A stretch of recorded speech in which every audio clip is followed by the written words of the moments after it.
அன்பிற்குரியவர்களே, கடந்த வாரம் வெள்ளிக்கிழமை அன்று கோவையிலே சசிகுமார் என்ற ஒரு நபருடைய அந்த கொலையை காரணமாக வைத்து சில இந்துத்துவாவினர் நடத்திய வன்முறையிலே பல அப்பாவி மக்கள் பாதிக்கப்பட்டதுடன் அவர்களுடைய கடைகள் சூறையாடப்பட்டு அவருடைய வாகனங்கள் நொறுக்கப்பட்டு அதோடு சேர்த்து தீ வைத்து கொளுத்தப்பட்ட செய்திகளை எல்லாம் நீங்கள் கேள்விப்பட்டிருப்பீர்கள்.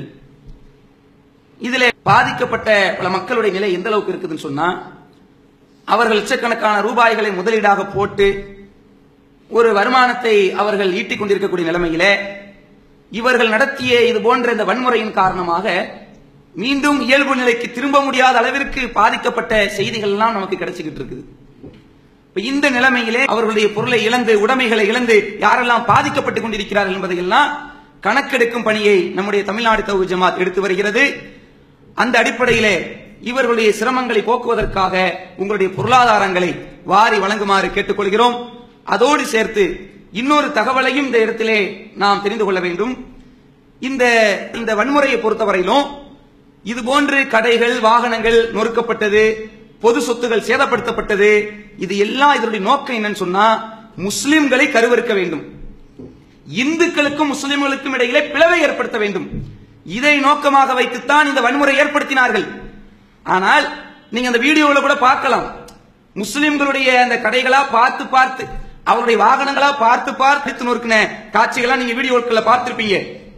அதே நேரத்தில் இவர்களுடைய இந்த வெறி உச்சக்கட்டத்தை அடைஞ்சி வெறி முத்தி போய் எந்த அளவுக்கு ஆயிடுச்சுன்னு சொன்னா, முஸ்லிம்களுடைய கடையை அடிக்கிறதோட ஹிந்து சகோதரர்களுடைய கடைகள் சேர்த்து அடிக்க ஆரம்பிச்சிட்டாங்க. முஸ்லிம்களுடைய கடைகளை அடிச்சு நொறுக்கணுங்களோட அதுவும் இந்து சகோதரர்கள் கடை எது முஸ்லிம் கடை தெரியாம அவர்களுடைய கடைகளை அடிச்சு நொறுக்கி அவர்களையும் பாதிக்கப்பட்டிருக்கிற நிலைமைக்கு ஆளாக்கி வச்சிருக்காங்க.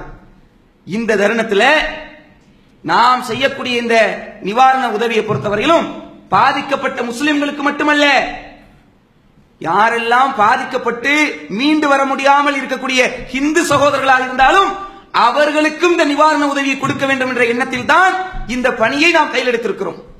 ஏன் அப்படி செய்யும் போது அவர்களுக்கு நாம் உதவி வழங்கி அவருடைய சிரமத்தை போக்கிய நன்மை நமக்கு கிடைக்குது. அதே நேரத்தில் ஒரு நல்லிணக்கத்தை ஏற்படுத்திய ஒரு நன்மை நமக்கு கிடைக்கிறது. இந்த சமூகத்தில் அவர்கள் எதை ஏற்படக்கூடாது என்று கங்கணம் கட்டிக்கொண்டு இந்த வன்முறை ஏற்படுத்தினார்களோ, இந்துக்களுக்கும் முஸ்லிம்களுக்கும் இடையிலே பிளவை ஏற்படுத்த வேண்டும் என்ற ஒரு நிலையை ஏற்படுத்துவதற்காக இந்த வன்முறை ஏற்படுத்தினார்களோ, அதை முறியடிப்பதற்காக உங்களுடைய பங்களிப்புகளை பொருளாதார உதவிகளை தமிழ்நாடு தௌஹீத் ஜமாத்தினுடைய மாநில தலைமைக்கு அனுப்பி வைக்குமாறு கேட்டுக்கொண்டு எனது ஜும்மா உரை நிறைவு செய்கிறேன். வாஹிர் தஹ்வானா அல்ஹம்துலில்லாஹி ரப்பில் ஆலமீன். அல்லாஹு அக்பர்.